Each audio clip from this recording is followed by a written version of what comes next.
Hey friends, it's Danae coming at ya. Braun is sitting out this week and I've got a guest joining me.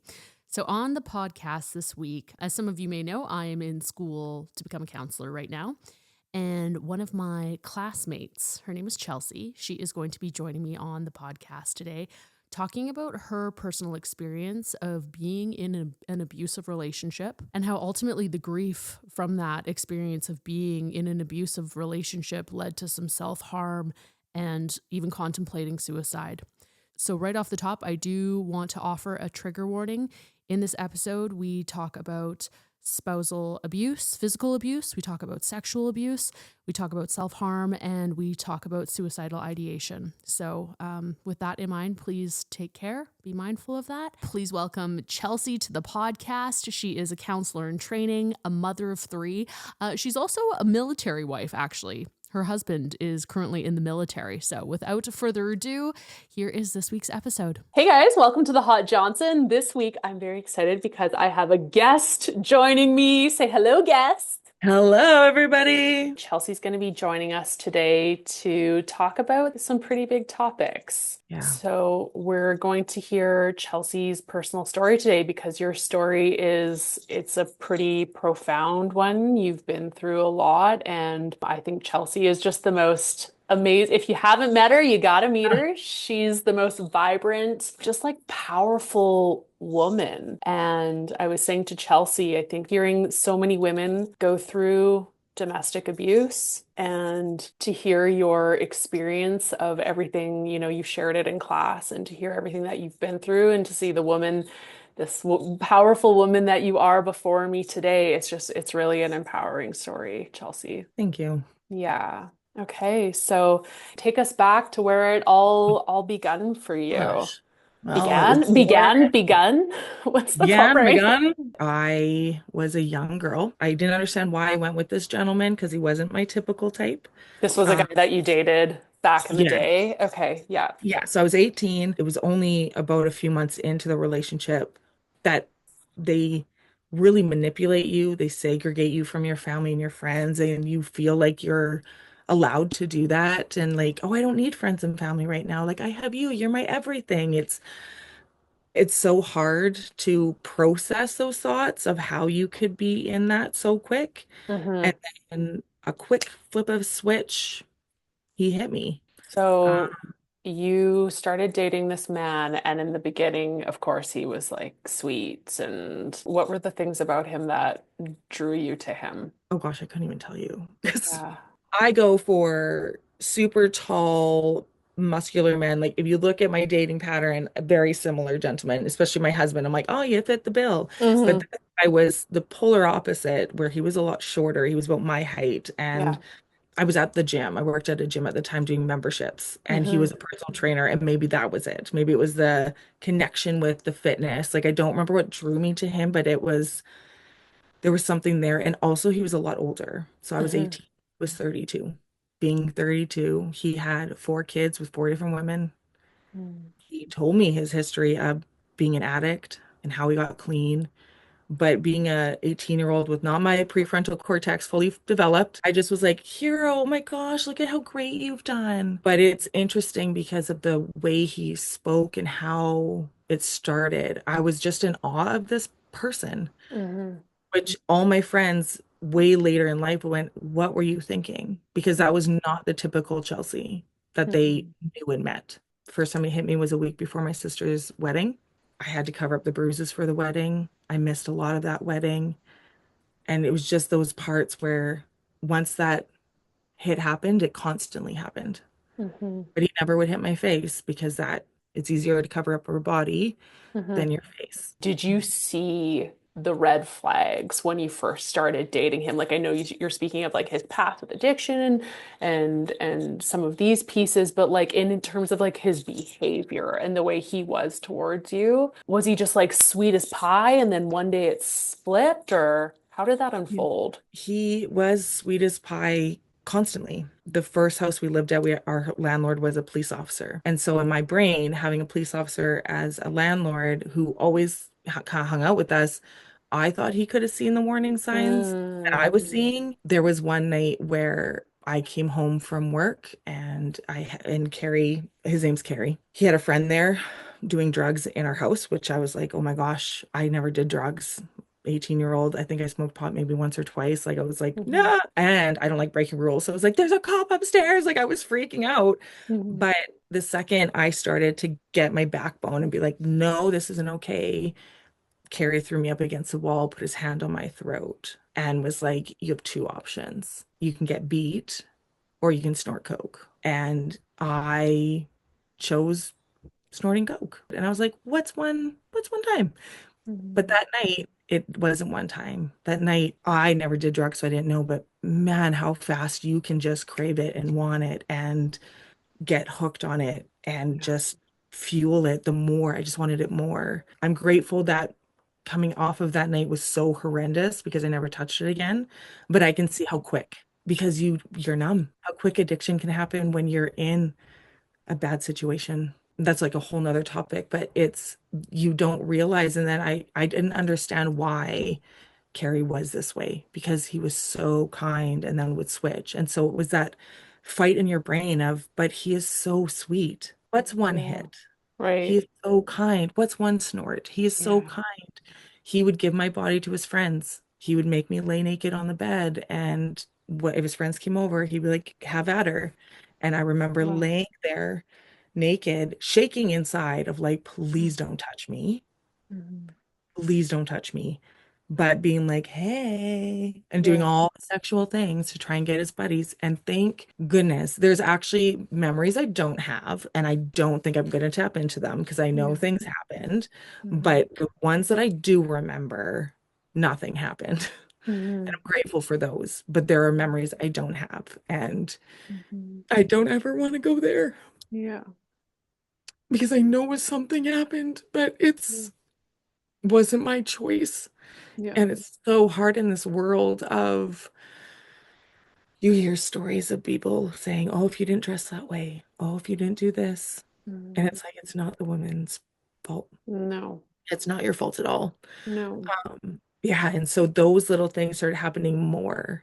And because they were happening more, that kindness was going away. And so it is that manipulation and narcissism that can come into play where you literally have no idea you're getting swallowed by a snake until Yeah. you're almost swallowed by it. It is so slow and you have no clue.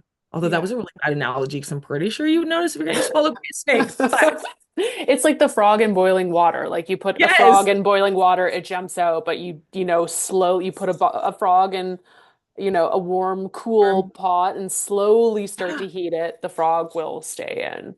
Yeah.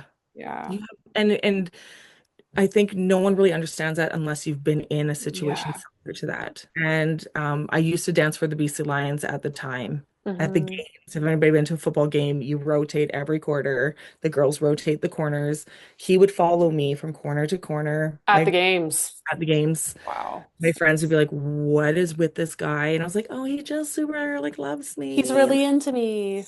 yeah, Yeah. no, he's very controlling Yeah. and then that's when it was because he was using verbal abuse way more. Both abuse is so hard, but verbal, I find it worse in the way where you really sometimes don't even know that they're doing that to you because you're so Mhm. blinded by the love lust that you're Love. in. And I could see how that would be so confusing. Like you meet someone and it's always like amazing in the beginning, especially they're showing you their good side and you do fall in love with them. And at that Mhm. point, like your heart is invested. And I think, especially us as women, we're like so caring and nurturing that maybe we're like, like, oh, maybe he's having an off week, or it's like we Yeah. try to see the good in the person and maybe we want to help heal them or fix them. But I could just see how that would be Mhm. so confusing and why you would stay in a Yeah. situation like that if you love someone. And I grew up with my parents are still married. They're still together. And people are like, how did you get with an abusive guy when you had these role models or I'm not going to tap into it, but in class learning a lot of that stuff from your childhood really paved a way to this gentleman.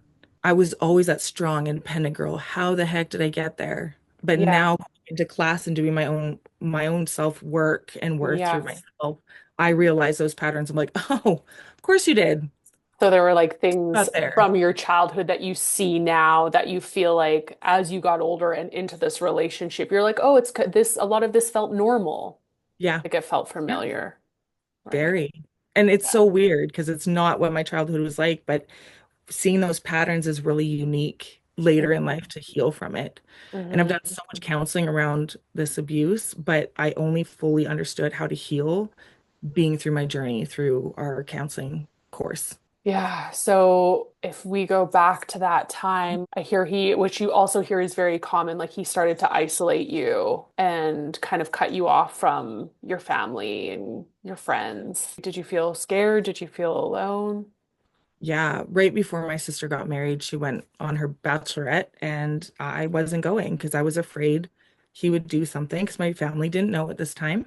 Hmm. My mom and the whole party bus showed at my house. My mom came storming in and grabbed my hand and pulled me out and threw me in the party bus and said, "You're coming with us." And we left. And I was petrified because they didn't know what was going to happen after. I just remember feeling so fearful, but not being able to tell anybody. And even my family, "Is anything happening? Are you okay?" Hmm. "Yeah, I'm fine. Everything's great." Did you feel like you couldn't tell anyone? Hmm. Yeah. Yeah. I don't know if it's a judgment thing in my brain. I'm not going to speak for other people. Hmm. Um, I don't know if it's a judgment, but I think it's like you tell yourself that you're okay. You tell yourself everything's fine. Right. And I could also see it's like if you admit it to yourself, then it becomes real. Yeah. If you talk to someone else about it, then it like really becomes real. Yeah. Whereas I think sometimes in different circumstances in life, it's like if we don't talk about it, if we don't look at it, it's our way of surviving and getting through it. Well, and we grew up in that kind of mindset of, push your feelings aside. We don't talk about these things. They say it takes sometimes 8 to 10 tries to leave an abusive spouse. Right. That's just to try to leave. So it's not a one-time thing. I was very Yeah. lucky. Mine was a one-time thing, but a lot of times we don't feel like, oh, they're not that bad, or we make those excuses, and that's a normal human thing. To downplay Downplay it. your partner's behavior. Yeah, all the Yeah. time. Yeah. And just recognizing that within yourself is so difficult, Hmm. but finding that support system, Yeah. telling people, Yeah. even just being honest and putting those boundaries of like, "Danae, I'm going to tell you something. I just need to hear me. I don't want you to respond, but I'm not in a good space and I think I might be getting abused." I could see being in that situation with a partner where, like, maybe you don't know if you're ready to leave yet. Like, if you have all these complex feelings of like still loving them, maybe not really knowing for sure if they are abusive, just like feeling complexity about, like, do I actually want to leave and end this? I don't know about you, but I can even think of like past experiences or relationships where, like, maybe my partner cheated on me or bad, like Oh, not great things happened. And it's like, I don't know if I want to tell my friends or family because if I choose to stay with this person and try to work through it, now my friends and family are going to be judging, telling me to leave. It can be really hard to share that if you're not for sure that you're ready to leave yet. yeah. I think if you have an inkling, start putting money away secretly. Start setting up those little to-goes to try and leave, Yeah. and reach out. Through our schooling, we have free counseling. You can Mhm. reach out. I would love to have more resources for people in domestic abuse. So, are you okay if we go back to your experience? When was the first time that he actually got physically abusive with you? It was that night that we were at a dance convention, or a dance, not a dance convention, a dance thing that we were at. And then we were sitting there and he was texting me like all these hurtful things and got up storming out, and everybody was watching as we're fighting, and I felt embarrassed and scared. And as we left the doors where there was nobody in the hallway, he threw me against the wall and screamed at me, and I was so scared, but in the moment I wasn't scared for my life. Mhm. I was trying to calm him. Like, it was a weird pattern. What was the worst of it that ultimately then led to you contemplating suicide? And like, yeah, tell us more about the Yeah. self-harm and How did that all Um, evolve and come to be? it started with drinking wine. There's a certain wine, I think it's Sawmill Creek Merlot. I will Yeah. never touch again. Okay. Cheap.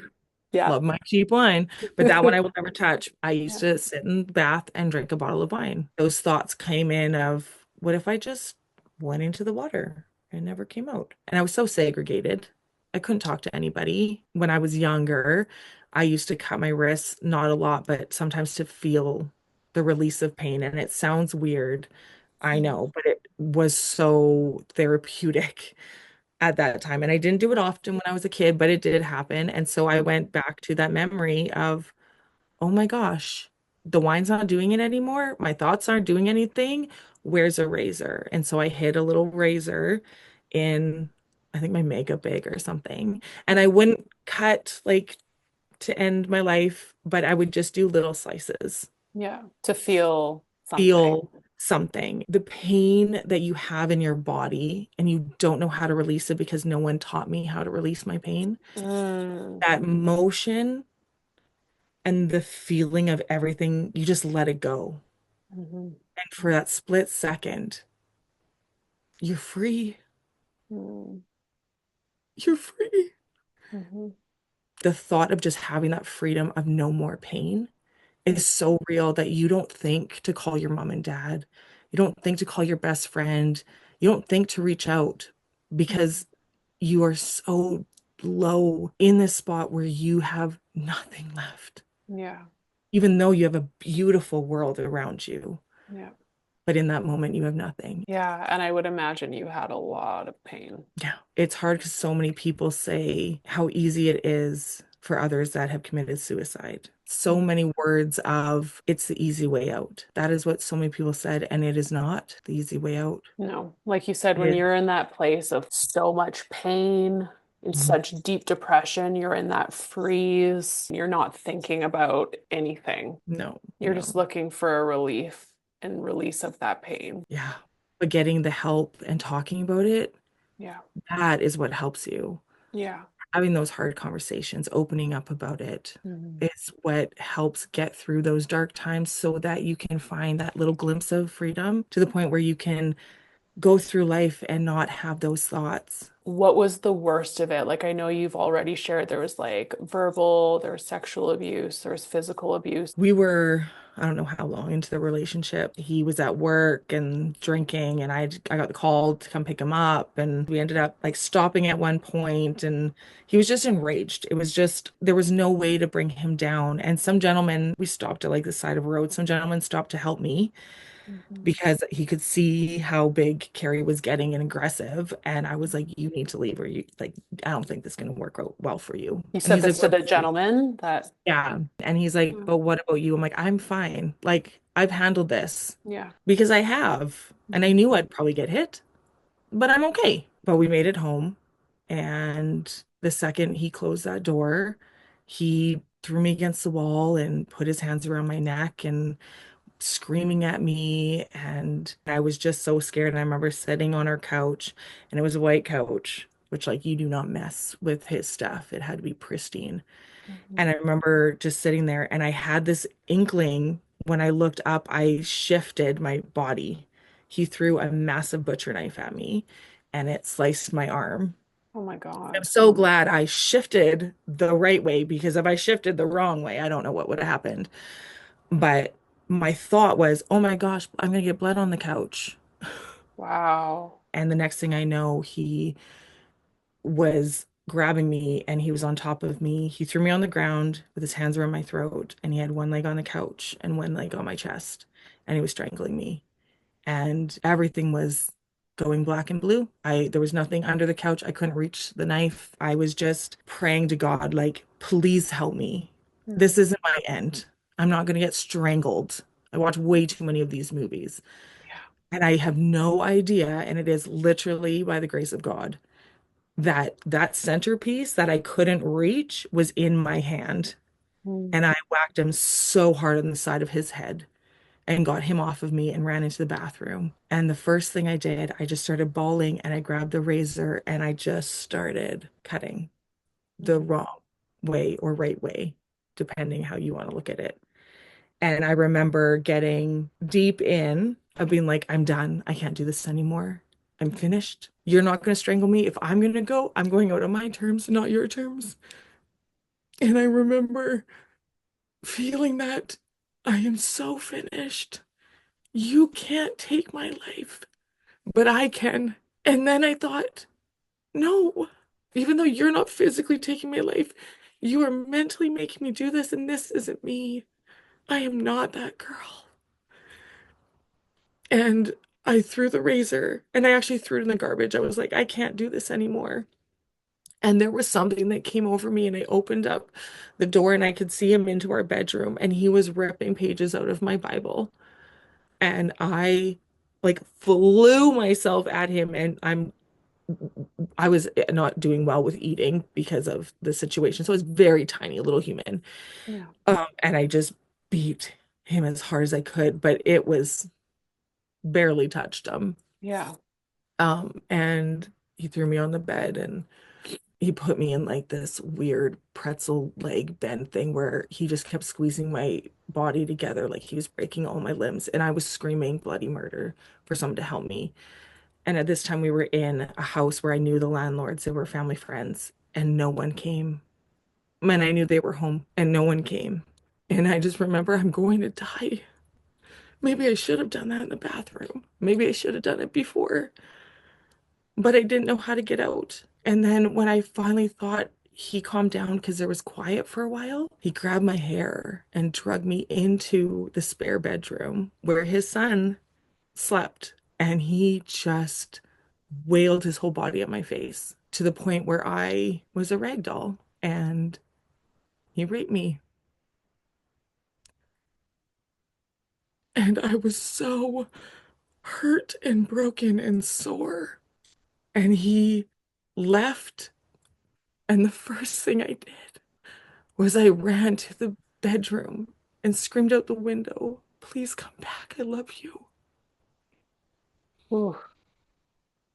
After that entire night of all of the things that happened, I begged him not to leave me. Mhm. And at that moment, I realized in that moment, I'm fucked. Mhm. The other moments, I knew something wasn't right. That moment, I was like, oh, what did he just beat you, Chelsey? He did everything to you, and you want him back. The next day, my face was so black and blue. And when he showed up, what happened to you? Were you in a car Wow. accident? Wow. Mhm. That is insane. And I was like, no, you did this. And he's like, I would never lay my hand on you like that. That was the first time because he would always say, like, I never remember. And I was like, oh, I'm so sorry you never remember. But that was the first time where I was like, no, no, motherfucker, you Yeah. remember. I couldn't go to work. I said I was playing volleyball and I got a ball to the face and it was bruised. And by the time I was able to go to work, everybody knew, but no one helped me. No Mhm. one asked. They Mhm. were afraid to. Yeah. I think one thing that you and I have both learned so much from being in counseling school is, like you said, these topics, whether it's suicide, domestic abuse, it's like we don't talk about these things because oftentimes we don't know what to say. Yeah. And now we're living in this society where like people are struggling, people need help, and because we want to be socially correct, we don't Yeah. interject. And it's like we need to. If someone in your life, you think that their life is in danger, whether it be from domestic abuse or suicide, like it might feel like you don't know the right thing to say, but like we need to. You need to say Yeah. something. And even if they're like, I'm fine, I'm fine. Okay, park that. I'm fine, but always check in. Yeah, Always keep reaching out. Always keep, because they don't know how to say they're not fine yeah, because they don't want to say it to themselves. yeah.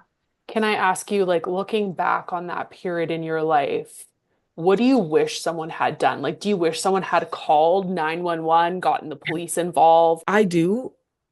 I have friends that have had to call the police and nothing has happened because Yeah, they're stretched thin. But it would have helped me because as my relationship went on and he still beat me, he didn't for about a month. Good, yay. So you But guys he kept, stayed, you're saying you stayed together after oh, this? yeah, sure Yeah. did Yeah. for probably 6 more months. Yeah. And let's get help. Let's do this. Yeah. Dislocating my shoulder, doing all the like he still did a bunch of things. But when I finally left and he almost burned down my parents' house because I was living with them, and there was a lot of things that would happened afterwards.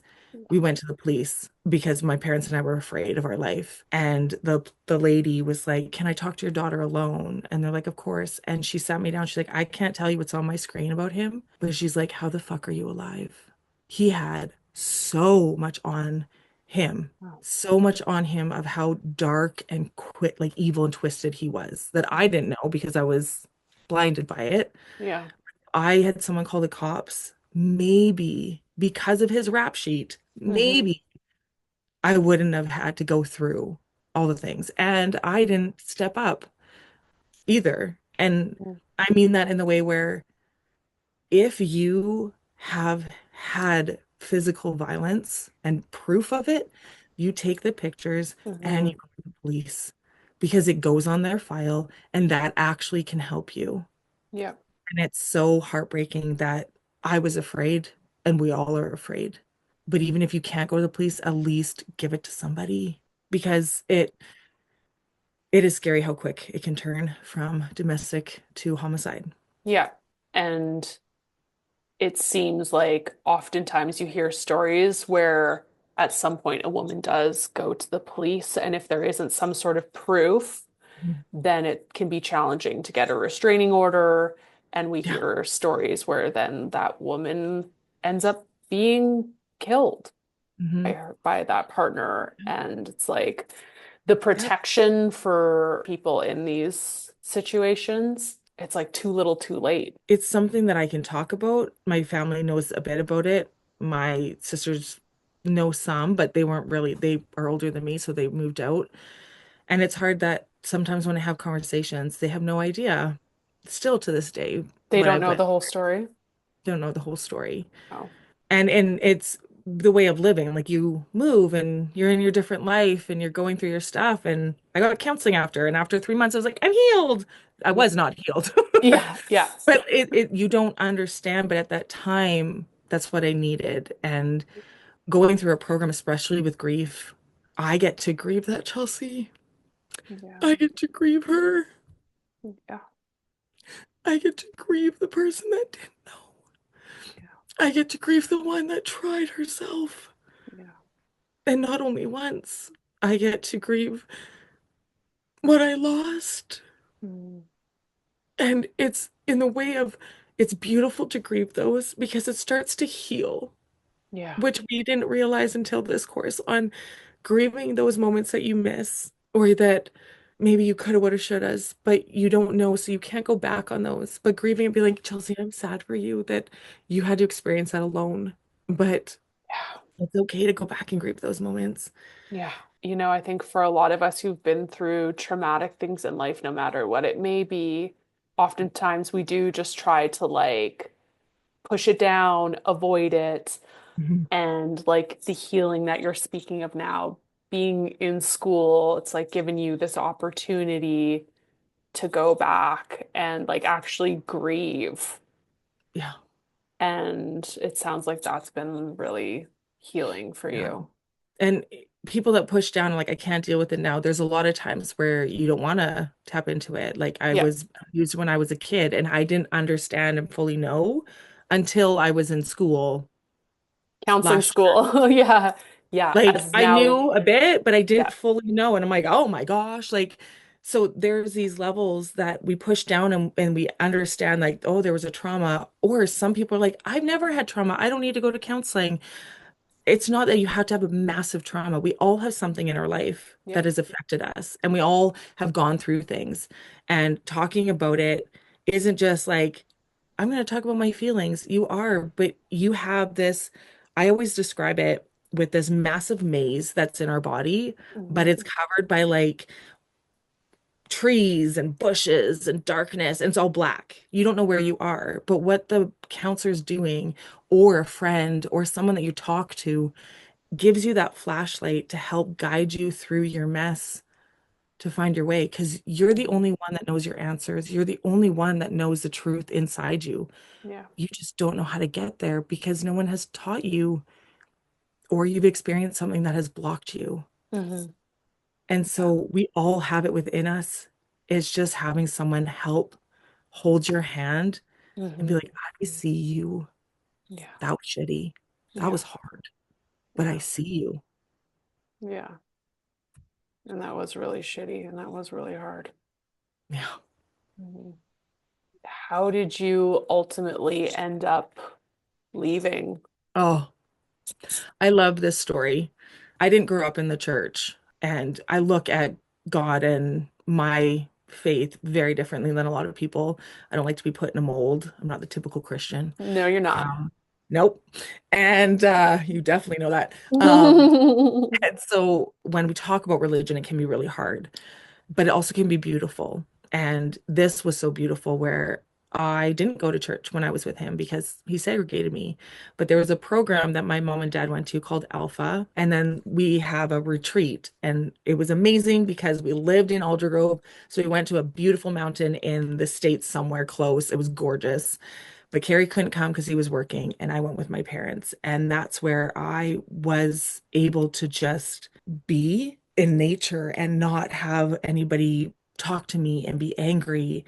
And Mhm. the last day we were there, everybody had their hands up worshiping, and I was like, "You're kind of weird because that's not my thing, but that's cool for you." And then there was a gentleman at the front strumming his guitar, and he was like, "You know what? I'm just getting this where someone here needs prayer. And I'm just going to strum. We're not going to sing. But whoever you are, like God is just nudging me to just stop talking and just be." And so I'm standing in the back being like, okay, this is Your interesting. legacy. And then I'm getting shoved to the front. Like I'm not walking. I am not moving my body and no one is touching me. And I'm getting like shoved You could to the feel your front. thought. Wow. And I was like, oh my gosh, what's happening? I sat down on the couch and just started bawling. And all I could think was, what is going on? But I couldn't control what was going on with my body. And my parents came and like hugged me and we were crying. And the guy was far away. He wasn't even close to me. My mom and dad were by me. Nobody else was around me. And I'm just sitting there crying, depleted. And all I can feel is giant, huge hands hold my face and this white light. And he said, "You are my daughter and I love you." And I was like, who was that? Because that wasn't my dad. I'm like, what is going Mhm. on? And I felt this like everybody was silent. There was nothing. And the guitar was slightly strumming. And I just was like, okay. And I closed my eyes and I saw an even brighter light. And the hands again holding my face and saying, "You're my daughter and I love you." Mhm. And I was like, okay. I felt such a release. I was like, I don't know what this is, but I'm signing up for it. I don't know. Like, I didn't read the Bible at the time. I still have no idea half the stories in the Bible. But my relationship of what God is to me will trump anything because it's that relationship. And from there, I got home on that Sunday night. Carrie didn't hit me. He didn't talk to me. He didn't yell at me. And I was like, I'm leaving you. You work Friday till 11. You will not come home. I'm packing all my shit and I'm gone. And he didn't touch me that entire week. My sister came to the house. We packed up the things that I had. I didn't have many. Grabbed the dogs that I owned and Mhm. went to my mom and dad's. I did go back for a couple things because I forgot a couple of memento things. And I remember my mom coming back and like storming in and grabbing me and like, "Get out!" and like yelling at me. I was like, I just needed this one thing because people go back. Yeah. But I knew I was done. But she was afraid. But I was done. However, he did try to burn down our house. He visited me every day. At the back of our house, he would walk Oh. and stop and like stalk me. And I didn't know this until 9 years ago. My mom told me the amount of times she went out with a baseball bat. And I was like, Mom, she was in a car accident, bad back. Like she would not have survived if he beat her. But she went out with a baseball bat, like, you're not coming after my daughter. And she went up to him every day, and I had no clue. Like the stories that my family has told me after they tried to burn down my house for a second time, someone at You, church, it's like you say it so casually. You're like, he tried to burn down my house. I'm like, what? He tried to burn down your freaking house? yeah, because it was just so like Wow. to me, it was kind of not normal, but it was like, of course he would do that because I'm not with him anymore. And I think that's the thing when we have been through those traumatic experiences, sometimes it's like Yeah. as an outsider hearing it, it's like, oh my God. But when Yeah. you were the one going through it, sometimes we have to like numb out to be able Mhm. to deal with it. I mean, I don't know for you if it's because like you have processed it more in counseling and you're just like, kind of Yeah. more, Yeah. or That's if it's, actually a good point. We were actually talking about that not long ago of sometimes people can say their story like this so easily, but they have not processed it.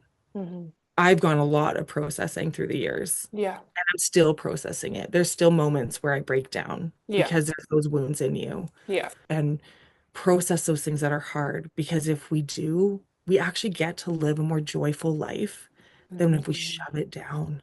Thank you, Chelsey, for being so open and sharing from such like a very, very open, honest place. It to me really highlights how many of us have experienced some crazy shit, and yet like no one would ever know. Like from meeting you, I would never have known that you had gone through that. And it's like when we share these experiences and these stories, we really realize that like we're not alone. And when we go through, I mean, hopefully we don't go through more of these Yeah, experiences, but at least it like it lets us know that we can lean on other people. Maybe hopefully someone listening, if you're going through that, yeah, it gives you a bit more belief that you can talk to someone, you can share with someone, and they're not going to think you're crazy. They've probably gone through their own crazy shit. Like a yeah, lot of us have been through crazy stuff. We just don't talk about it. We don't share. And so then when we're going through it, we feel like we can't tell anyone. yeah. So thank you so much. You're such a brave, brave woman from everything you experienced going through that. And then being the woman that you are today, being able to share so openly and talk about that. Like you are such a fucking strong woman, Chelsey. Thank you. You And a lot of days I don't feel it yeah. because you go through stuff. But even in those days, if anybody is out there feeling that way, again, you are not alone. What You would you know, say to 18-year-old Chelsey? oh gosh. You know, I love you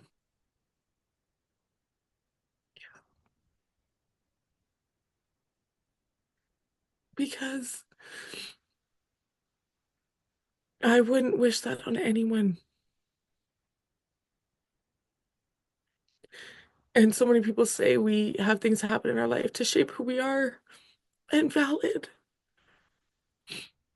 But I think at that time, all she needed was to be loved and Mhm. not in that way. Yeah. I see you, I hear you. And we need to say it to our kids. I see you for who you are. I Yeah. hear you. We don't need to respond to them. We don't need to change them and fix them. We don't need to do anything. There are these beautiful little beings. Same with us as adults. We change our bodies and our minds throughout our years, and we just need, I see you and Mhm. I love you. Mhm. Thank you, Chelsey. Thank you. I wish we weren't on Zoom so I could give you a big hug. Oh, I know. So one day we are gonna hug. Yeah. It'll Yeah. happen. We've been in school this last, what, year and a half. We haven't met in person yet. It's always on Zoom. So one day we will connect in human form. So good. Yeah. Yeah. My Yeah. sweet baby angel. Oh, my sweet baby girl. Yeah, I Thank just you. I love you, Chelsea. And is there anything else you feel like you want to say or share? No, we covered a lot of it and just reach out if you need anything. I know people say it, and when you're in those modes to like reach out, you can't. Mhm. but even a code word. And I actually saw something the other day. A gentleman had a friend text him saying, "How's it going?" or "How are you doing?" And he was busy, didn't do anything. And so then he was like, "Oh, I didn't follow up the other day. I'm so sorry. Like, are you doing okay?" And the person was like, "No, I'm not. Like, I was really in a bad spot and I reached out to you." So he's like, "Oh Hmm. my gosh." So he looked and he was like, "But you just said, like, how's it going? Or how are you doing?" Yeah. It's like, "Is that reaching out?" And they said, "I needed you." And in life, we need between 8 and 12 minutes. That is it. To have someone just listen to Mm. us and be there for us. Yeah. And so instead, he told his friend, "Write 8 minutes." I love And that. that way they knew 8 minutes is all I need of your time. Yeah. Code Busy, word. life busy, but 8 minutes. And just having that code word to let someone know this is like, I need you. Say, For I real, need you. for real. Yeah. Well, thank you, Chelsey. Thank you. You're truly an amazing woman from the moment that you came, that we met in class. I was like, oh, this woman is just like so bold and vibrant and full of personality and character. And yeah, you're just like my soul sister. Oh, I love you, friend. Yeah, I Oh, love you. so good. Thank you. Thank you.